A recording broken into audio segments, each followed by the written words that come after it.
இதுக்கும் 10 crores கொடுக்குறாங்க, அதுக்கு போய் 10 crores கொடுக்குறாங்களே அப்படிங்கிறது. அப்படின்னா என்ன ப்ராடக்ட்டுக்கு வேணாலும் நம்ம வந்து ஃபண்டிங் வாங்க முடியுமா அப்படின்னு ஒரு ஸோ உங்களுக்கு சிறிமேரி 10 crores வாங்கினது சரியா படலையா?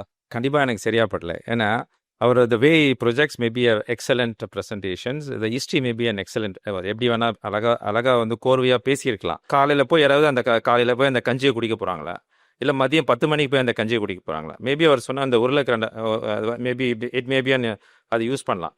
பட் அந்த ஒரு ப்ராடக்டை வந்து வேற லோக்கலில் நிறைய பேர் ப்ரொடியூஸ் பண்ணிட்டு இருக்காங்க. நான் வந்து சிறிமேரியை வந்து எப்படி பார்க்குறேன்னா, இன்னைக்கு India is a large consumer market. Okay, நம்ம இப்போ இன்னைக்கு வேர்ல்டு நம்பர் 1 பாப்புலேஷனில் இருக்கோம்.